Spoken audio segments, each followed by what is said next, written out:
Hey gang, it's KR King of D&D Homebrew, and as longtime viewers of my show know, I get a lot of ideas about my videos from comments from viewers, and this one is no exception. After my last video, viewer at RAF3486 said that one thing that keeps attracting me is the thought of an Atlantis or Netherworld kind of civilization in the long-forgotten past and using it for your games.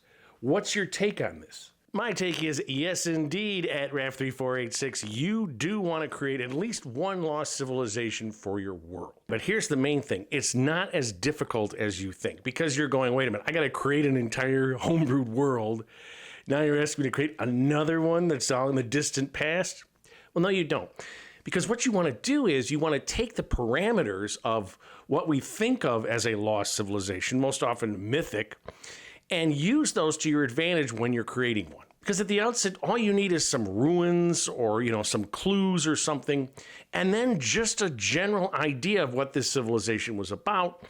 Then you slowly build it as the players explore your world. And once you start to do that, what I propose is that you use the parameters of mythic lost civilizations like Atlantis, then some real-world civilizations like the Maya or the Mississippian people in the United States that disappeared, but left all sorts of remnants.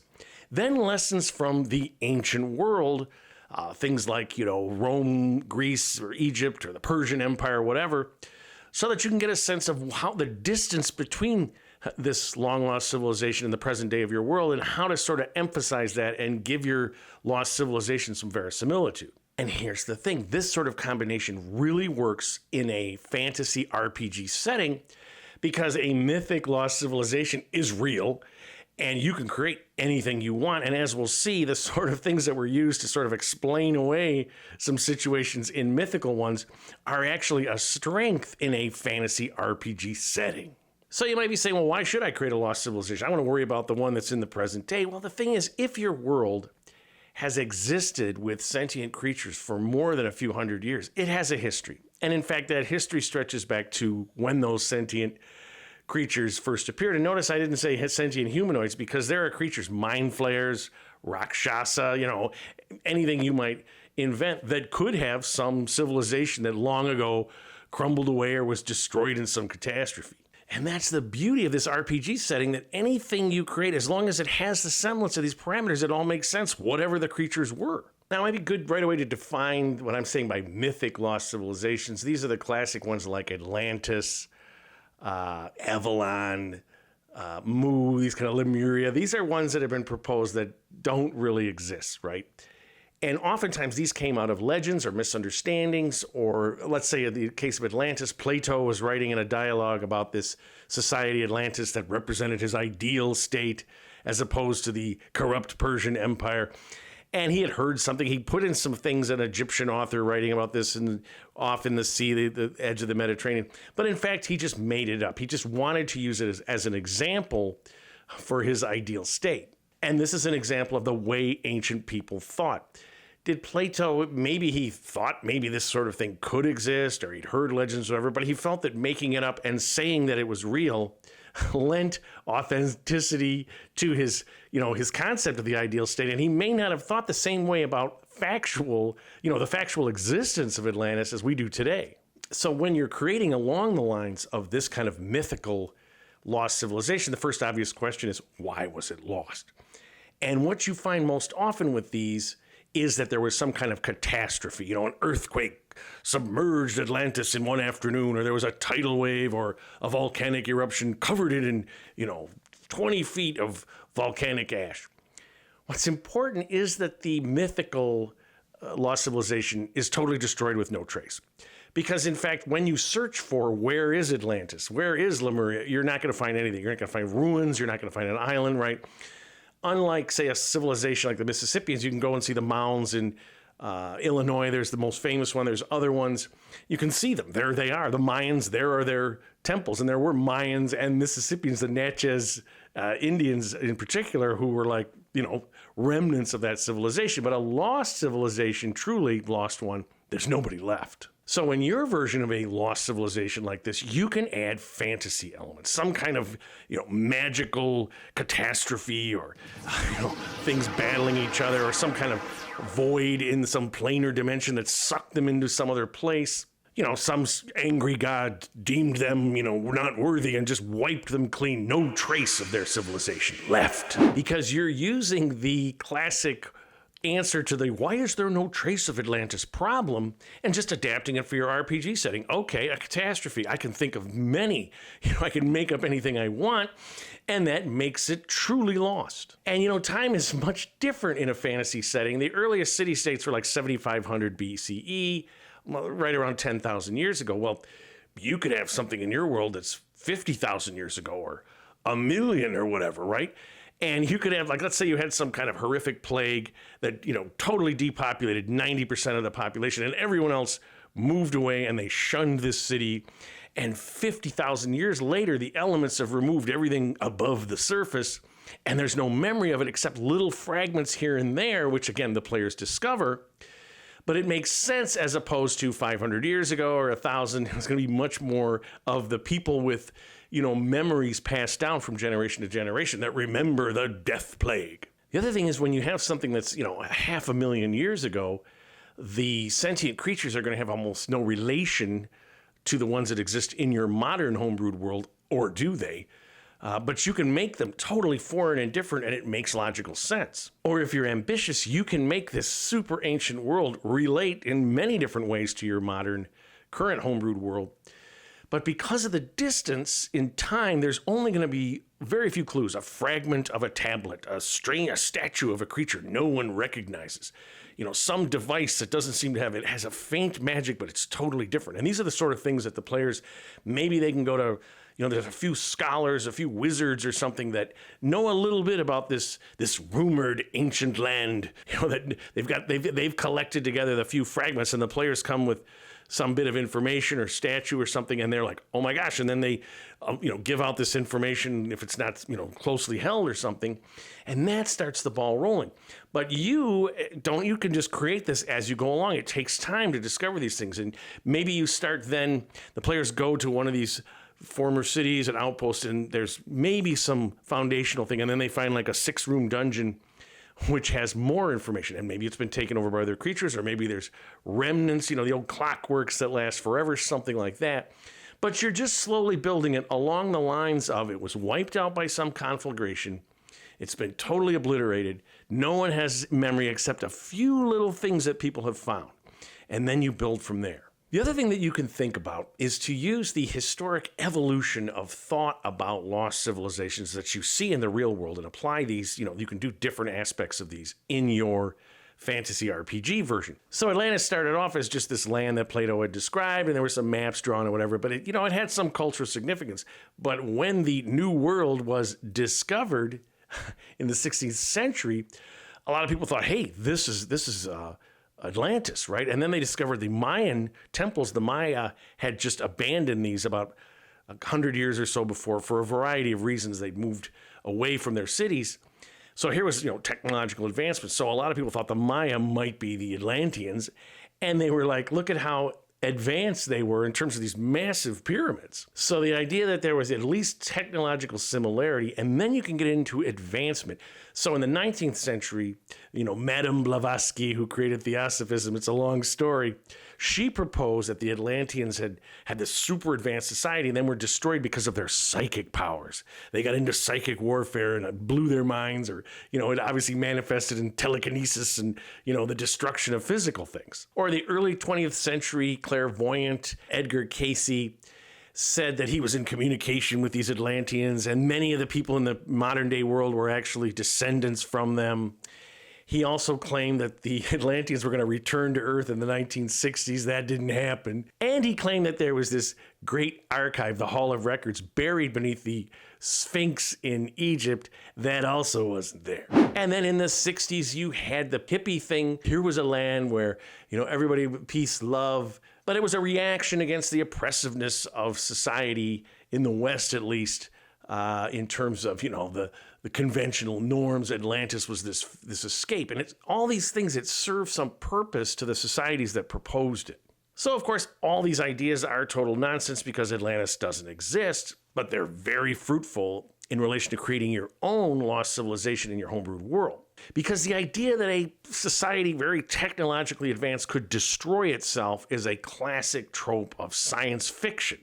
And then when you throw in magical powers, it lends itself to fantasy. So when I first started playing D&D in the 70s, we had the threat of nuclear annihilation just hanging over us. You never knew if it was going to happen. So we would, myself and my friends almost always, when we created a world, it was a post-apocalyptic world, thousands of years after a nuclear holocaust, right? So you had all sorts of mutations in creatures from the radiation that created the monsters of the Monster Manual, and then the magic powers were either derived from these mutations, people had gained magic power, or there was some kind of alteration of the fabric of reality, whatever it was. And we also had areas, I had the negative zone in my world. It had all these fissures that were filled in with water. And at the center was this ancient city, modern city, 20th century. And there were all these devices there. And I think I had a nuclear bomb and all this kind of stuff.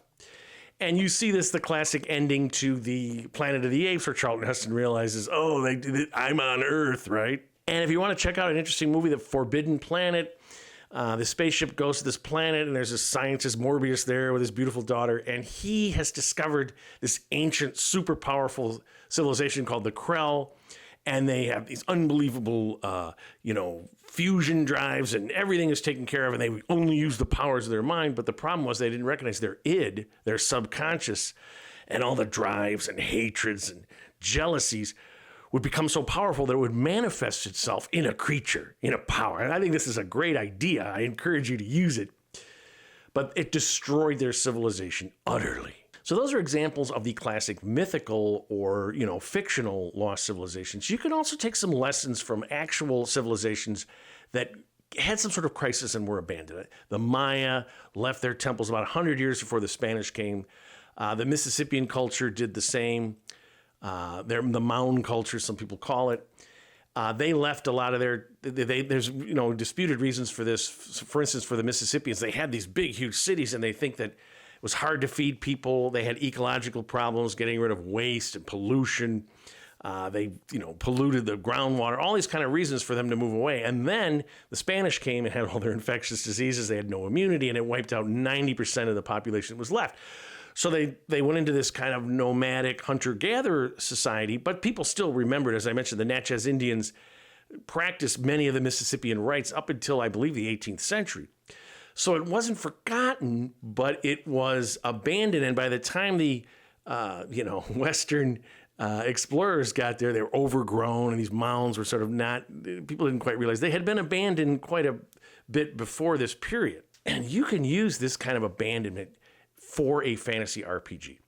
So let's say you have a society that's 500,000 years, again, before, and they have some super plague, or they have some crisis, and the civilization collapses, into warring tribes, and they go into this nomadic hunter-gatherers, and now we're, 500,000 years later, these primitive people that have never changed, they've just stayed the same hunter-gatherers, and they have almost no memory left of this ancient society, and the structures of all, 500,000 years, that's going to be a tremendous amount of weathering.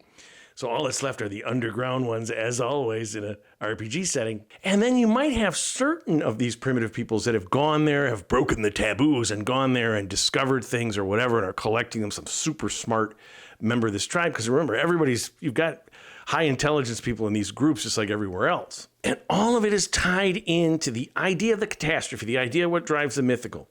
The idea that societies can collapse, that they can, descend into primitivism, but also the idea that they could have had super advanced technological or mental powers or whatever. The other thing that I would say is don't forget to mine the ancient civilizations of the real world. We see the ruins of the Parthenon or the pyramids, other ruins in places, Persia or China or wherever you want to go. So I'll talk about the West because that's where I'm from. The major ones there, Greek, Roman, Egyptian, Persian, probably some others I'm not thinking of. But we have, as I say, archaeological remains to see the kind of buildings they have. We have statues and mosaics and things to see how they looked and how they dressed. And then we have texts from these places, which kind of form the basis of our Western philosophy, right?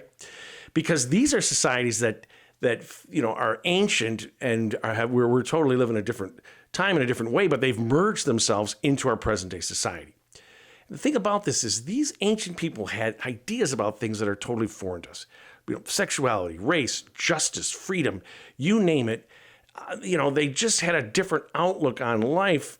Whether you think it's good or bad, obviously, politically, it's probably pretty bad, right? But still, it was totally foreign. And can you imagine a first century Roman patrician, transported to modern Rome? He'd see the ruins of his society, and the people probably looked the same. But as he went around, this totally different way of living and this technology and everything else, and his attitudes would be totally foreign. And this takes us to the final really cool thing about having a lost civilization in RPG fantasy setting, is that a member of that lost civilization could return to the present day of your homebrewed world. Whether this person has been held in magical stasis for 10,000 years, whether they figured out they're the descendants of this civilization that's off in a pocket dimension, they figured out a way to get through and they arrive, and again, they're present day, but their society has evolved in a completely different way, being totally isolated, and here they are.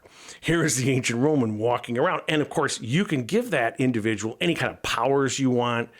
They may worship a god totally unknown.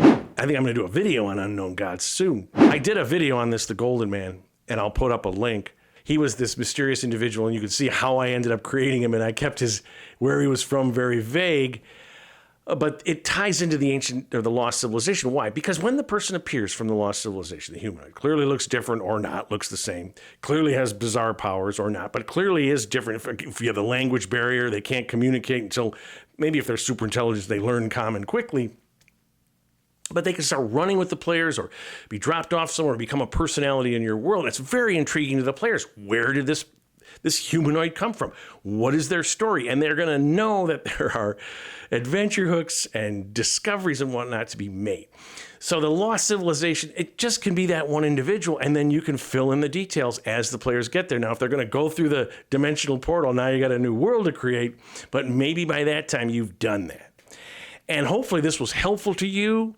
Thank you at RAF3486 for this question. I love lost civilizations. I encourage you out there to create them. And if you like what you've seen on my channel, please subscribe. I'm always looking for more. Leave some comments. Tell me about lost civilizations that you've created.